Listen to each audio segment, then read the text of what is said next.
हमारी camera team की आंखों देखी दुनिया के एक कोने से एक और कहानी आज एपिक अर्थ में। फिसलन भरे पत्थरों का यह बड़ा सा जमावड़ा कॉमरन्स, गैनेट्स और ऑयस्टर कैचर पक्षियों को हजारों सालों से बेफिक्री से पनाह देता आ रहा है। इन पक्षियों की खुराक मछलियां, इनके प्रजनन और बदलते हुए मौसमों का चक्र, ये सब बिना अड़चन चलता आ रहा है। पर अब ऐसा नहीं है। कैमरा डायरेक्टर ग्रेन डोएन ने यहां थोड़ा वक्त बिताया और इस टापू के बारे में बारीक बातें पता लगाईं। मालगास आइलैंड पर आना सही मायनों में खास था। ये धरती का एक अलग हिस्सा है। इसके और दुनिया के बीच है उफनता हुआ समंदर। पश्चिमी तट पर हवाएं और ठंडी रहती हैं और मालगास तक पहुंचना मुश्किल है।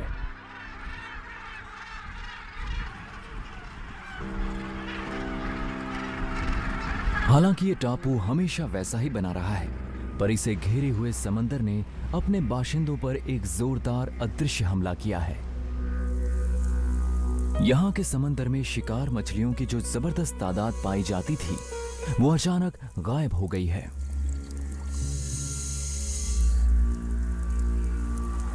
सार्डीन वयस्कों और बढ़ते बच्चों दोनों की खुराक होती हैं।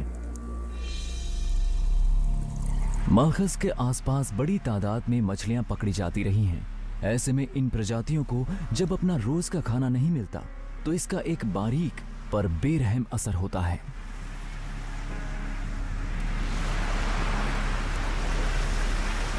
मालगास के इन पक्षियों के करीब जाएं तो इनकी शख्सियत का पता चलता है।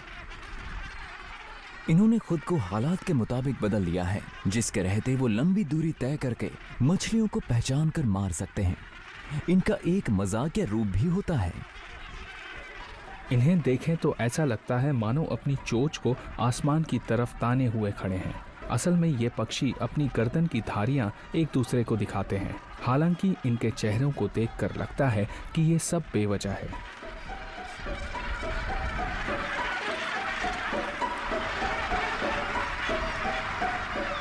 जो पक्षी आते हैं उनकी कोशिश यही रहती है कि वो वहां उतरें जहां से उनका घोंसला करीब हो। हालांकि कभी कभी पड़ोसी उस पर कब्जा कर लेते हैं।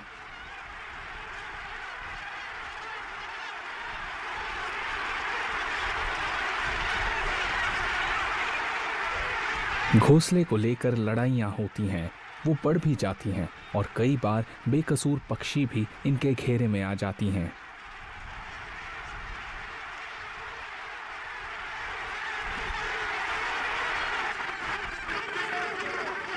ये बदक की तरह खड़े होकर सिर को ऊपर नीचे भी करते हैं। ये एक अजीब बर्ताव है जो सिर्फ गैनेट पक्षियों में देखा गया है।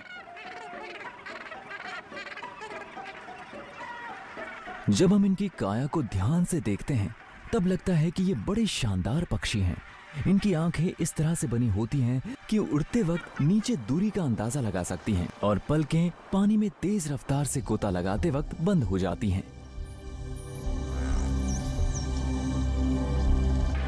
इनके बहुत बड़े से जालीदार पैर समंदर की गहराइयों में मछलियों का पीछा करने में मदद करते हैं। हालांकि जमीन पर इनकी वजह से चलना थोड़ा मुश्किल हो जाता है।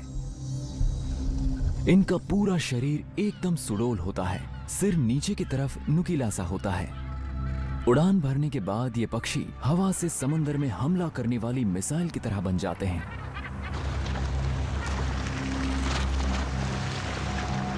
इनकी चोंच में कब्जा या चूल होती है, जिससे ये अजीब तरह से इसे चौड़ा खोल सकते हैं। जब हम इन्हें शिकार करते हुए देखते हैं, तभी इनकी ये तमाम खासियतें सामने आती हैं।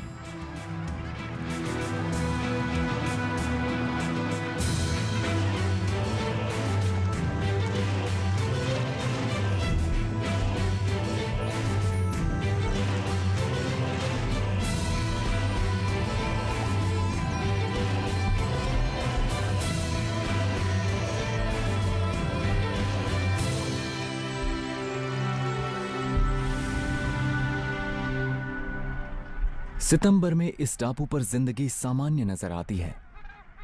गैनेट्स अपने घोंसलों पर कब्जा करने और इन्हें फिर से तैयार करने में लग जाते हैं।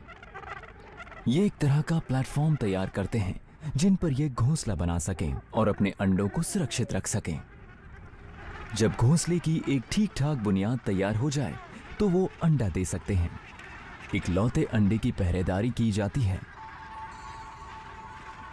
यहाँ आपको अंडों के टूटे हुए कवच नजर आ जाएंगे जो ये दिखाते हैं कि केल्प गर्ल गैनेट्स के लिए कितना बड़ा खतरा होते हैं।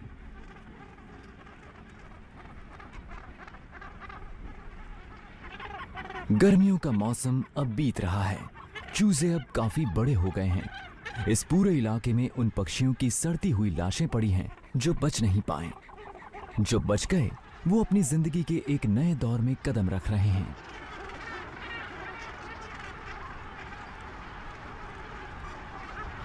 इनमें से ज्यादातर पक्षियों के पर अब झड़ गए हैं। ये अब ग्रे रंग के हो गए हैं जैसे इनके माता पिता के होते हैं। अभी उनका रंग वैसा सफेद और पीला नहीं है। कुछ वयस्क अभी भी अंडों पर बैठे हैं। इसका मतलब ये नहीं कि इन्होंने अंडे देर से दिए थे। अभी भी चूजों का एक झुंड दिख रहा है। ये सब देर से प्रजनन की निशानियां हैं। ये सभी पक्षी धीरे धीरे इस फर को अलविदा कह देंगे और इनकी जगह ले लेंगे उड़ने में मदद करने वाले पतले पर। सफेद नर्म पंख जब झड़ जाते हैं तो हवा में उड़ते हुए नजर आते हैं।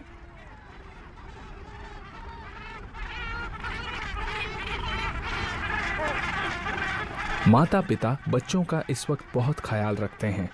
वो उन्हें संवारने का काम करते हैं। इन्हें ये एहसास होता रहता है कि इनके लिए उन्हें काफ़ी मेहनत करनी पड़ रही है। अच्छा होगा कि जल्दी ही ये अपने पेट खुद भरना सीख लेंगे।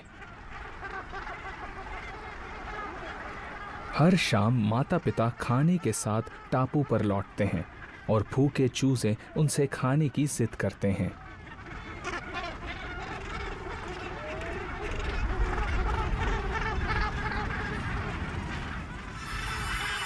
इन चूजों के लिए सबसे नाजुक मोड़ होता है उड़ान भरने की बारीकियां सीखना, जिसमें हवा दिक्कत पैदा करती है। सुबह सुबह तापमान के बदलने से धुंध छा जाती है। जल्दी ही ये समंदर में गुम हो जाता है। सुबह की ये हवाएं टापुओं पर गतिविधियों को बदल देती हैं।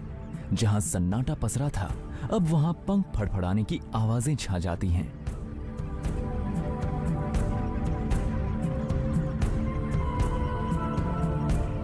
उड़ान भरना काफी मुश्किल काम हो सकता है। सुबह जब टापू पर हवा नहीं चलती तो वयस्क एक ऊंचे टीले पर चढ़ जाते हैं और वहां से छलांग लगाकर उड़ान भरते हैं। बच्चे यहां से ताक रहे हैं। यह अपने आप में एक कहानी है। ये अपनी उड़ान के बारे में सोच रहे हैं।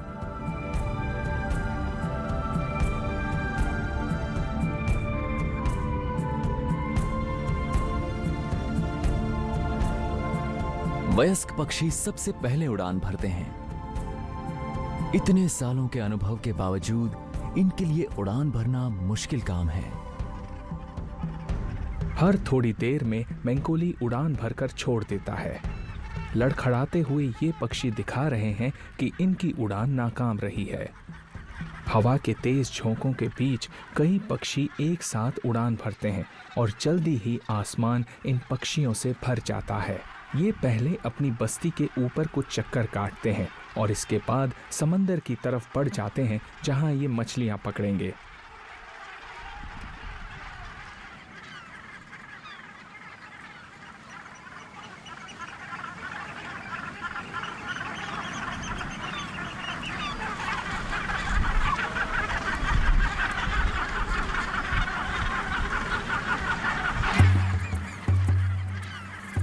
बड़ों को इस तरह से उड़ान भरते देखकर गहरे रंग के बच्चे भी प्रेरित होते हैं। वो भी अपने पंख फैलाते हैं। ये एक दूसरे को ताकते रहते हैं, मानो ये नजर रख रहे हो कि पड़ोसी वाला कोई दूसरा चूजा इनसे आगे तो नहीं निकल गया। हमें ये देखकर समझ में आ जाता है कि इन पक्षियों को हवा में उड़ने का नया नया चस्का तो लग ही गया है। इधर गैनेट्स पक्षियों का उड़ान का स्कूल तो चल ही रहा है। इसी बीच सुबह की हवा में बड़ी तादाद में कॉमरन्स भी चले आते हैं। दूसरे टापू से आए ये पक्षी मालखस पर उतरते हैं। इनका विशाल झुंड दक्षिण पूर्व की चट्टानों पर जमा होता है। इस किनारे पर हवा के कम ज्यादा होने से तरह तरह के हालात बन जाते हैं। शांत दिनों में टापू पर और इसके आसपास की गतिविधियां थम जाती हैं, पर जब हवा दूसरी दिशा में बहती है तो अक्सर हम हैरत में पड़ जाते हैं। जैसे कि आज की सुबह हजारों की तादाद में ये पक्षी यहाँ आ गए हैं। ये इस द्वीप को एक स्टॉप की तरह इस्तेमाल करते हैं। असल में ये किनारे की तरफ जा रहे हैं। ये कुछ ही मिनट चट्टानों पर सुस्ताते हैं। इसके बाद ये फिर उड़ान भरते हैं और उत्तरी चैनल की तरफ चले जाते हैं, उन चट्टानों की तरफ जिन्हें मैं ड्रैगन रॉक्स कहता हूँ। इन चूजों पर केल्प गल के आने से मंडराया खतरा टल चुका है और अब वो उड़ान भरने पर ध्यान दे सकते हैं। ये नौसिखिए बच्चे टापू के उस तरफ ऊंचाई पर बढ़ रहे हैं जहां हवा चल रही है। इनका सोचना है कि हवा उन्हें इस चट्टान से ऊपर उड़ा ले जाएगी। जबकि आज हवा की कमी से टापू तप रहा है और काले रंग के ये गैनेट पक्षी गर्मी से परेशान हो रहे हैं। जल्दी ही हमने देखा है कि इन बच्चों की छोटी छोटी टोलियां इस द्वीप के पश्चिमी किनारे पर पानी की तरफ उतर रही हैं। इसे देखकर हंसी आती है। बेचारे ये बतख जैसे पक्षी अपनी बस्ती और पानी के बीच की चट्टानों को मेहनत से पार कर रहे हैं। आमतौर पर कोई एक पक्षी पानी में छलांग लगा देता है। इस तरह से मिली ठंडक उसे राहत देती है। वो पक्षी लहरों की तरफ बढ़ जाती है, जबकि चट्टानों पर मौजूद उसके साथी कुलबुलाते हुए नजर आते हैं। मैं सोच रहा हूं कि क्या इन पक्षियों में उड़ने लायक हिम्मत कभी आ पाएगी।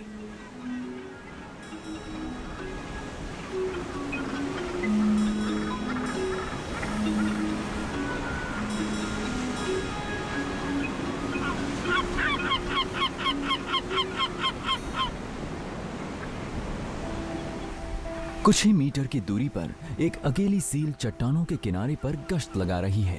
ये इन चूजों की मौजूदगी के बारे में पता लगाना चाहती है। पानी में खेल रहे गैनेट के चूजे खुले समुद्र की तरफ खिंच जाते हैं। अब ये नन्हे पक्षी तूफानी पानी में फंसे जा रहे हैं।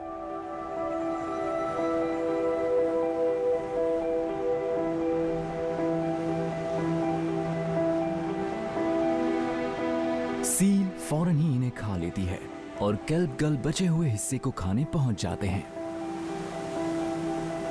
सील इनकी लाश को पलटने की कोशिश करती है ताकि चमड़ी की चीर फाड़ कर सके।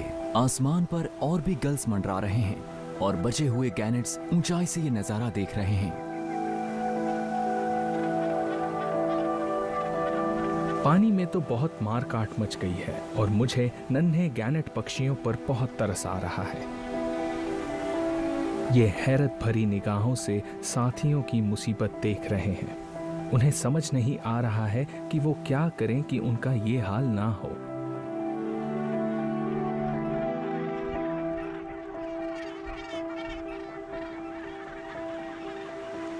मलखस पर रहने वाले पक्षियों में से एक पक्षी ऐसा है जिस पर खाने की कमी से कोई असर नहीं पड़ा। ये है ऑयस्टर कैचर। इन छिपकर रहने वाले पक्षियों का जिंदा रहने का तरीका काफी असरदार और समझदारी भरा है, इसलिए मछलियां खाने वाले पक्षियों की समस्याएं इन्हें नहीं होती। इनका इलाका है समुद्र के किनारे का इलाका, लहरों के थपेड़ों वाला इलाका, जहां ये अपने खास तरह की चोंच से गीली सरपत, सीपियां और चट्टानों पर मिलने वाली बाकी चीजें खाकर पेट भर लेते हैं। ये वो इलाका है जिसे बाकी किसी पक्षी ने आजमाया नहीं है। ऐसे में ऑयस्टर कैचर्स अकेले ही इसका पूरा फायदा उठाते हैं।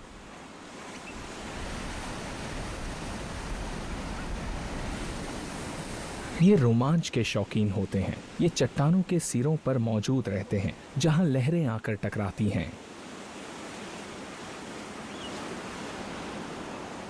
ऑयस्टर कैचर ने हमलावर गल्स से बचने के लिए अनूठे तरीके अपनाए हैं। और उन तरीकों में से एक है कैमोफ्लाज। माता पिता अक्सर ही अपने घोंसले में मौजूद नहीं रहते। वैसे ऑयस्टर कैचर और केल्प गल के अंडे करीब करीब एक जैसे होते हैं और ये कोई इत्तेफाक नहीं है। जिंदा रहने का दूसरा तरीका है अपने चूजों की देखभाल का तरीका।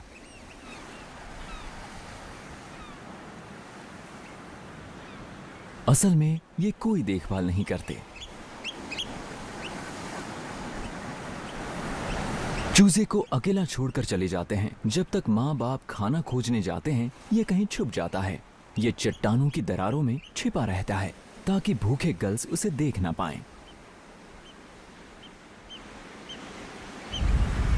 जैसे जैसे गर्मियां आगे बढ़ती हैं, नन्हे गैनेट्स उड़ान भरने और टापू छोड़ने के लिए बेचैन से हो जाते हैं।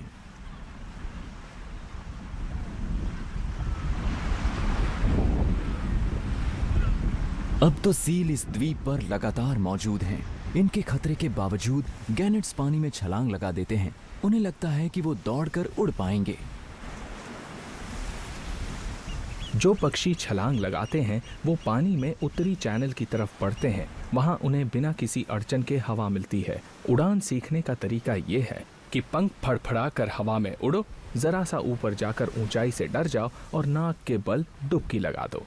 इस बीच ऊंचाई पर खड़े चूजे तेजी से पंख फड़फड़ा रहे हैं। वो ऐसा इसलिए कर रहे हैं ताकि बचा हुआ नर्म हिस्सा हट जाए।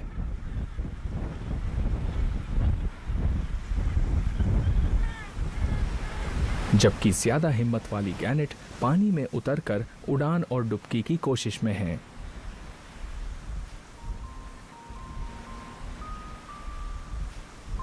मुसीबत का पहला संकेत तब मिलता है जब वहां भटक रहे केल्प गल्स उड़ान भरते हैं और कुछ ही मिनटों में इन पक्षियों का गुबार लहरों पर छा जाता है और इससे पता चलता है कि यहाँ पर एक और केप फर सील मौजूद है। यहाँ ये अपनी जान बचाने के लिए जूझते एक चूजे पर मंडरा रहे हैं।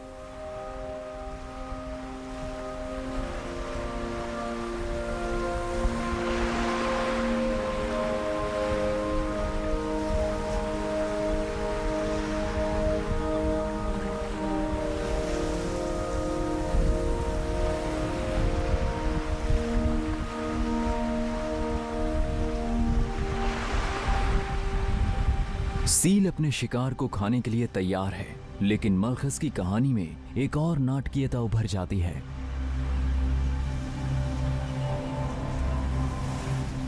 जैसे जैसे दिन ढलता है, जूझते हुए गैनेट्स किनारे पर बह जाते हैं, लेकिन जो सील से बच भी गए हैं वो कभी कभी लहरों और चट्टानों के सामने पस्त हो जाते हैं। ये लंगड़ाते हुए पक्षी किनारे पर लौट रहे हैं। अफसोस की बात है कि इनमें से ज्यादातर जिंदा नहीं बच पाएंगे।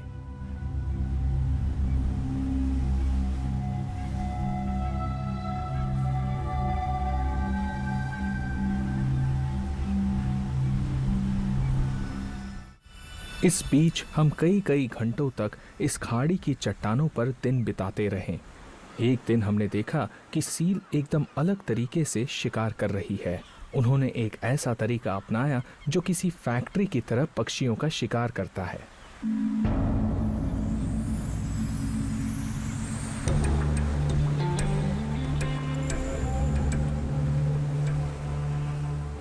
उन्हें नाकाम कर दिया जाता है और तैरने दिया जाता है।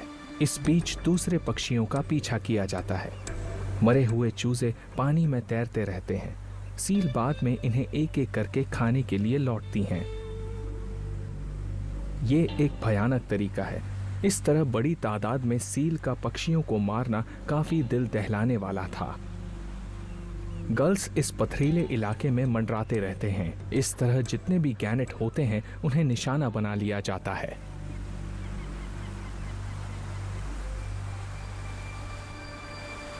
नन्हे गैनेट्स इस टापू पर जिंदा बचे रहने की कोशिश में लगे हैं।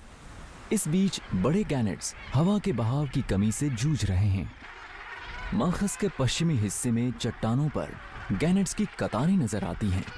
जैसे ही हवा का कमजोर सा झोंका आता है तो इनका झुंड छोटी सी ढलान पर उड़ान भरता है और समंदर में चला जाता है।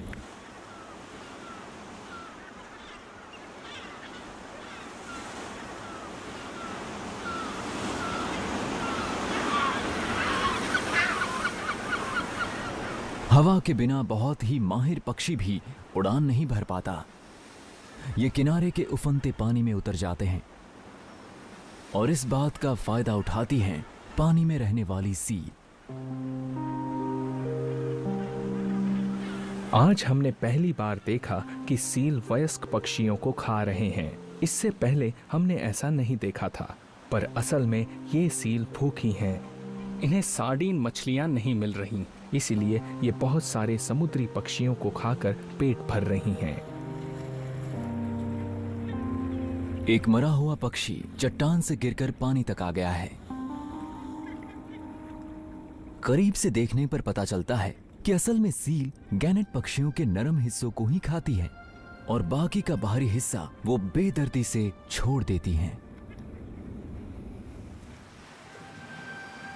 माखस एक नाटकीय इलाका है, एक भयानक लेकिन खूबसूरत इलाका जहां समंदर का पानी अपनी मौज में रहता है।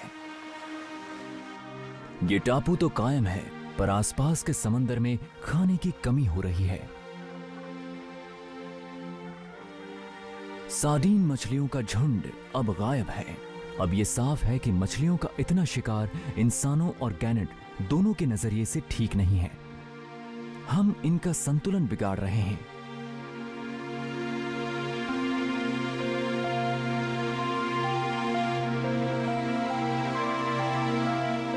यहां जो कुछ भी हो रहा है वो दुखद है। प्रजनन की इस नाटकीय जगह के जादू और इसकी खूबसूरती के बीच हमें पता चला कि ये पक्षी खाने की भारी कमी से जूझ रहा है और हालात लगातार बिगड़ते जा रहे हैं और ये चिंता की बात है।